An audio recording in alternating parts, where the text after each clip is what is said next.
Hey guys, I have another very interesting guest, John Wood, who's the CEO of US Wellness Meats. Okay, basically, it's an online site that you can actually buy grass-fed animal products. He has a lot of other products, and the reason I wanted to talk to him is because I wanted to do a video on grass-fed foods, and the problem is that it's hard to find some experts. I wanted to go right to the source, find like the expert of this topic who actually is a farmer that's been doing this for a long time. So thanks, John, for being here. And I just want to welcome you. I appreciate you spending the time. I know you're extremely busy with your farms. Dr. Berg, I appreciate the invitation, and I also appreciate your knowledge on grass-fed meats and what you've done for the industry. You're a great asset to our community because you understand the value of smart nutrition and understand if we go back in the planet, for a million years, all of our ancestors ate grass-fed meats, and 1900, only 2% of us were diabetic, and cancer and heart disease weren't even discussed by modern medicine at that time point. So it gives you just a little bit of a clue. I think our ancestors had this pretty well figured out. Totally. So the first question I wanted to know, just from your viewpoint, and I'm going to ask you a series of questions, and you can just kind of, just give me the summarized version. I know there's a lot more to it, but the difference between grass-fed and grain-fed, just kind of tell us like the basic differences. And I know all of the factory, actually all the factory farming with the cattle is grain-fed, but I think they are switching over to grass-fed, but that's a whole different conversation. So just kind of give us the essence of grass-fed versus grain-fed. What's some basic information people need to know about that? The most basic, simple point I want to make is that the grazing animal is consuming a forage diet, plant-based diet, and the pH and the fermentation vat, the grazing animals, whether it be the bison, be the lamb, be the dairy cow, be the beef cow, these animals, all four of these animal groups have a four-chambered stomach, and we have a simple stomach in humans and pigs and chickens. But in the first four animals mentioned, the fermentation vat is the first step in the process. And when you're fermenting forages, you have a pH of 7. And that creates this wonderful 2-to-1 ratio of omega-6 to omega-3. It creates, CLA, conjugated linoleic acid, which fights cancer, diabetes, puts on lean muscle, and good for the circulatory system. On the other hand, when you take the same group of animals and you introduce them to grains and put them on a starch-based diet, the pH goes from pH 7 down to 4.5 or 5, and then you completely change the suite of fatty acids because those families change completely. And so the omega-6-3 ratio goes up to 20 bad guys and 1 good guy, omega-6. The CLA levels fall apart, and you have a product that's just not near as healthy. And I don't think we realized what we were doing in the 1960s when this change was being made. But in a very short, simple statement, the fats in the grazing animal are very, very healthy, and the fatty acids in the grain-fed animal are not near as healthy. And I think of why the human population has decreased in health in the last 30 years. Wow. Not to mention the grains are mostly GMO, and that's a whole other topic. As far as, tell me about, you see a lot of times you have grass-fed or you have grain finished. Explain that. Well, that's a sad story because basically all animals are on mama's milk and grass until they weigh 600 pounds. And then the next 600, 800 pounds of gain on the animal, is either like grazing operations to do it correctly, keep them on grazing all the way to the last day of their lives. A few people think that you have to feed them 30 days of grain at the tail end of the grazing period to get the good flavor, good taste. What they don't realize is that they simply annihilate the CLA levels, the good omega-3 levels, the bad omega-6 levels fall right back in. 30 days of grain will ruin 200 days of sunlight and grazing animals. Wow. And what I've learned from Mark Schatzker, who wrote the book called Steak, a New York Times bestseller about 6 or 7 years ago, it's the intermuscular fat is what makes the flavor, makes the wow flavor. And that's not the seam fat in a ribeye. It's the intermuscular fat, and it's coming, and it's called. He calls it a photolipid. That's the term I picked up from Mark Schatzker. And the photolipids is where the really wow flavor comes from. I go to a nice restaurant, and if I have the grain fed's the only choice, I'll be asked by the waiter, "How was your steak?" I said, "Well, it was tender, but it was really bland in flavor." And the really unique flavor comes from the properly raised grass-fed animal that's been on a really high nutrition diet of good grasses. So that's the short answer. Oh, wow, interesting. Now, there's one thing that's very unique about your farms, and by the way, anyone watching, I'm not an affiliate, I'm not getting any kickbacks for his products, just FYI. But I like his products, and I wanted to promote the farmer because that's kind of like high quality. I know it takes a tremendous amount of work, and I appreciate you doing this and other farmers doing this. But I wanted to talk about the unique thing about your soils. You guys have some, like, you don't just feed your cattle and animals on any grass. Like, you really put a lot of attention on the soils. You mentioned that in one of your blogs. Can you tell us a little bit about the soil or the vegetation that is growing, that's feeding these animals? Well, there's far more life in the soil below the surface and above the surface, and I've become very intrigued with the ability to create really healthy soil. There's a tablespoon of soil has got like 1 billion microbes in it. People don't really understand that.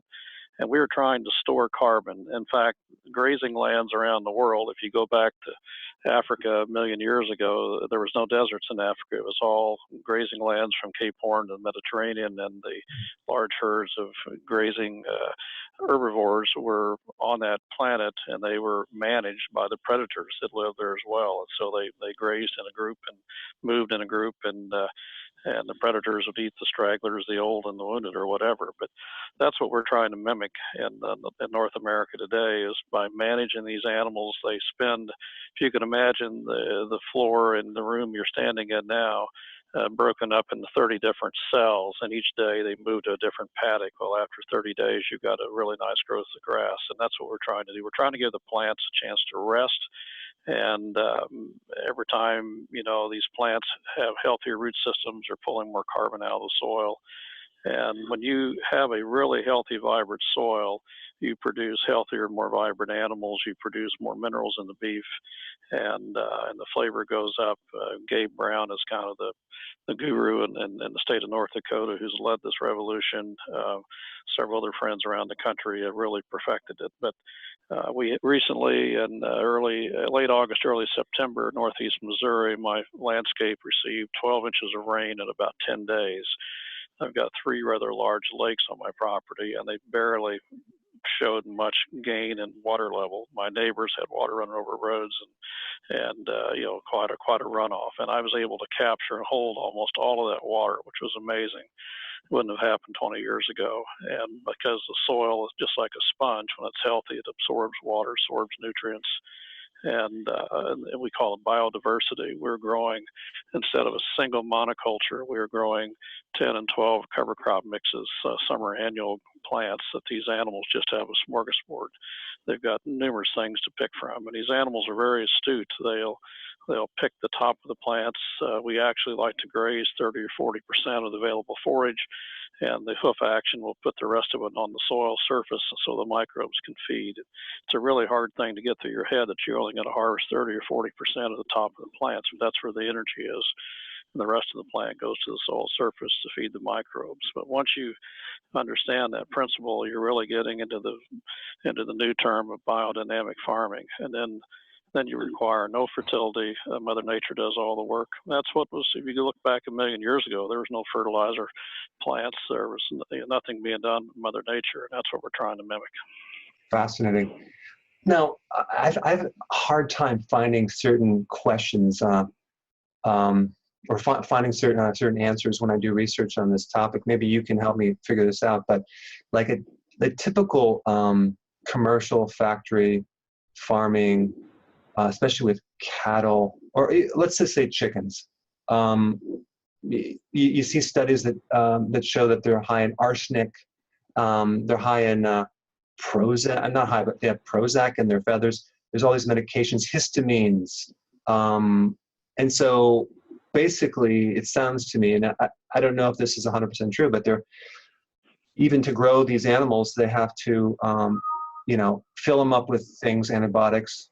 They get bigger, but then that might make them tired, so they have to give them caffeine, and then that keeps the problem. So they have to give them downers. I mean, like, is that what's happening in the commercial farming industry? It's just completely out of control with drugs and things to stimulate, inhibit their growth. Well, I'm not a chicken producer, but the chicken industry has been vertically integrated now for probably the last 25 years. They produce massive quantities of poultry on the market very inexpensively. But these chickens, if you can imagine a metal cage, there's room for maybe one bird to stand, or two birds to stand, maybe a room for two to lay down, and two have to stand. And so that's a pretty confined environment, even though they're only in that situation for 6 weeks. And I'm not sure they're given mood-altering drugs, but arsenic was something they used to put in chicken feed. That was done, and I forget the reason, but that was very low levels of that. But the free-range chicken producers, which we're working with, we have a family, and it's a co-op in northern Arkansas, central Arkansas, which is doing this correctly. They move these birds twice a day on fresh pasture. And these chickens are really astute. They will, they will pick up lots of things from the land. They eat the crickets and the earthworms, and they're getting a lot of nutrients they would normally get through a diet. And so they're non-GMO. It's a non-GMO diet, a little bit of corn. However, their protein needs, they get some non-GMO soybean meal. We actually have one producer using field peas, which we do have a soy-free option now. But they generate about 30 to 40% of their diet off the land. Chickens are pretty resourceful, but their stomachs are the size of a thimble, and so it requires a little bit of concentrated energy to get them to grow at the proper rates. But there are no mood-altering drugs. These chickens, and you can tell chickens on stress levels. If they're stressed, they'll start losing feathers, and these birds look really, really clean when I've gone to look at them. So they actually, both farms we're utilizing are using, they call them chicken tractors. These are movable pens that are 6 feet tall. The water's there. They move into a fresh patch of grass twice a day, sometimes 3 times a day. And granted, chickens are fair game to predators and coyotes and roving dogs, so you've got to keep them away from the predator populations. That's why you got to have them in a confined setting. Some egg layers will put up a large outer perimeter fence, and the chickens can roam by day, and then they shut them up at night into a chicken house to keep the wily opossums and raccoons away from them. But chickens are a very interesting animal. They are the most efficient converter of feed into muscle fiber on the planet. Interesting. I was at the grocery store yesterday, and I saw they're doing a sale on chickens. It was like $3.99 for a whole chicken. That was fully cooked. I mean, how could the grocery stores actually make a profit? That the cost to feed and the production is so low. I mean, it's just, the quality is just zero.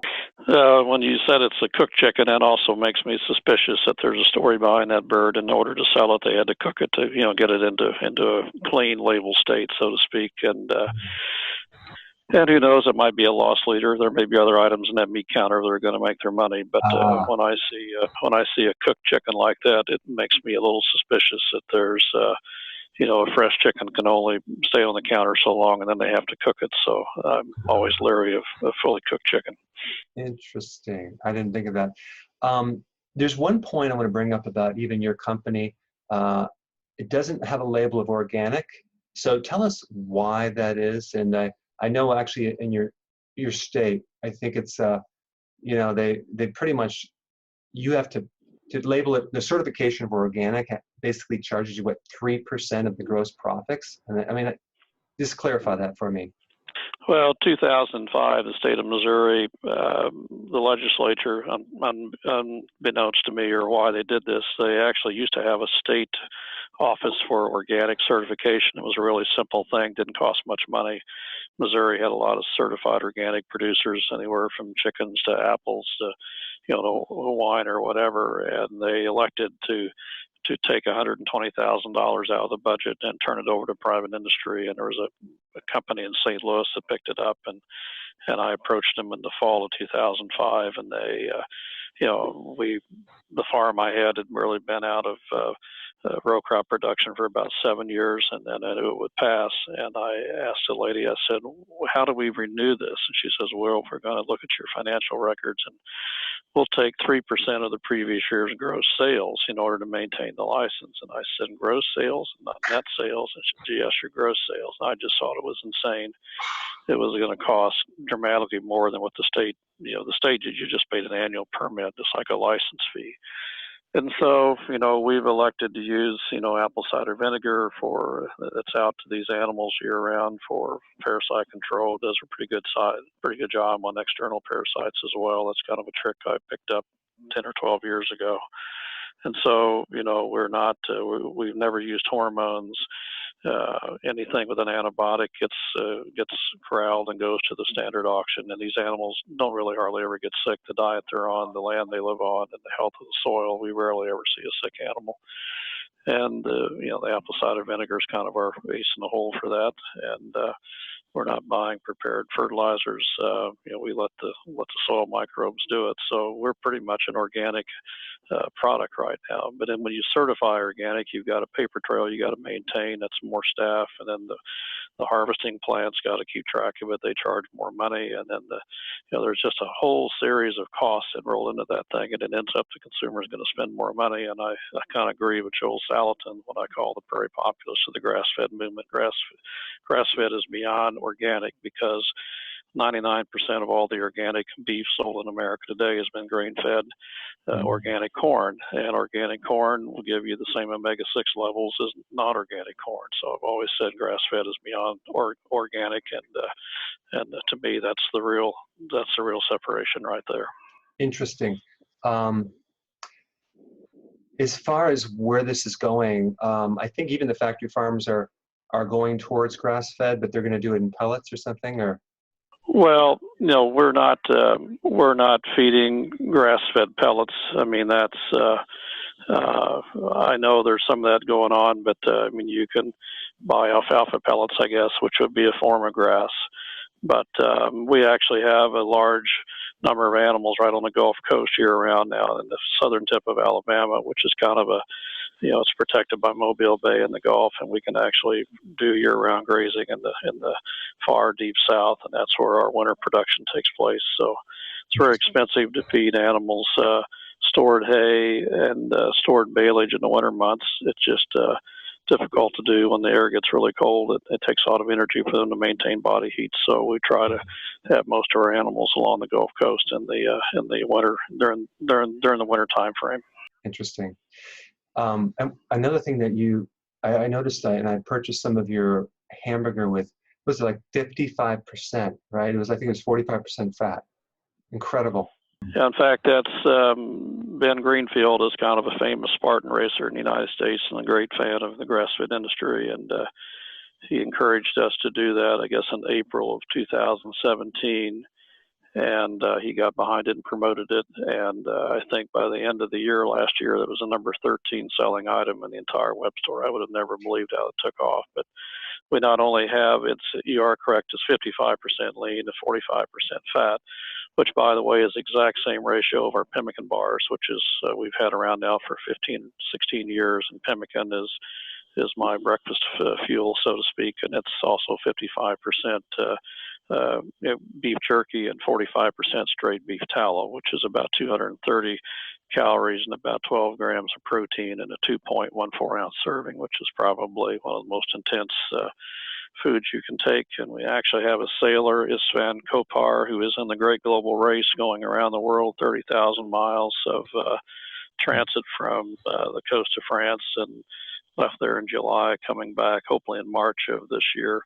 Of the 18 sailboats that took off, there's only 7 or 8 left in competition, and this man has got 360 pounds of pemmican in the hold of his ship. He's quite excited by his explorer diet, but that's another interesting story on pemmican. But that's, the ketogenic movement is real and alive, and I think people start eating that, and I just keep hearing stories about I started eating keto and I lost 20 pounds, 30 pounds. I talked to someone a couple of weeks ago, lost 100 pounds in the last year by changing their diet. Yeah, it's happening. It's a really amazing thing, and you want something that's higher in fat and protein. You don't want lean. Like I bought some one time. I by mistake I bought some hamburger from the grocery store. It was 90% lean, 10% fat. I couldn't even eat it. It was just too dried out, too disgusting. But you're a high fatty hamburger, and I also like you have a version that has some organ meats mixed in there. I really like that as well, and also your liverwurst. So because to find a grass-fed, high-quality product, organ meats, which actually has more nutrients than even vegetables, iron, vitamin A, the B vitamins, I mean, incredible. It's just very sustaining.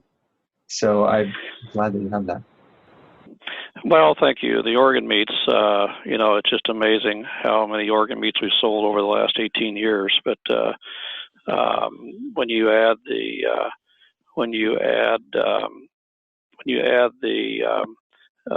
organs to your diet, just neat things happen, and that's been the really fun part of this business. And liverwurst, believe it or not, out of the 390 products we sell, it ranks third or fourth. It kind of flips between 3 and 4 for the revenue generator. It's just stunning how much liverwurst we sell, and it's 15% kidney, 15% heart, and 20% liver. And if you talk to any old-time medical doctors, they would always say eat your liver and eat your hearts. I mean, those organ meats have a lot of enzymes, and you understand as well as anybody about the importance of that. And just amazing how many people I've talked to in the last 15 or 16 years that have raved about those organ meats. And those recipes actually go back about 100 years. A gentleman that helped us create those back in the first 3 or 4 years of business. That was his grandfather's 3x4 card, which is kind of an interesting story. But and then if you go back to Dr. Weston Price, when he traveled the world back in the pre-World War II or World War II era, he found that the Aborigines in Australia had the lowest number of cavities, or caries, I guess is a proper dental term, of any population on the planet. And the unique feature about the Aborigines, they had the highest consumption of organ meats of anybody in his travels. And he'd gone to America, gone to Europe, gone to Africa, gone into Australia. So the more organ meats you consume, the better your odds are beating the longevity game. Absolutely. Well, I know that you're probably extremely busy. It was hard to nail you down to do this interview, but I just appreciate the increased awareness on some of these points that people might not be aware of. So thank you, John. I appreciate it. I'm going to put a link, guys, down below to his website. Check it out. It's awesome. Thank you so much, John. Dr. Berg, thank you. It's been great. So I want to know about what you think about this video. So please comment below and tell me what you think.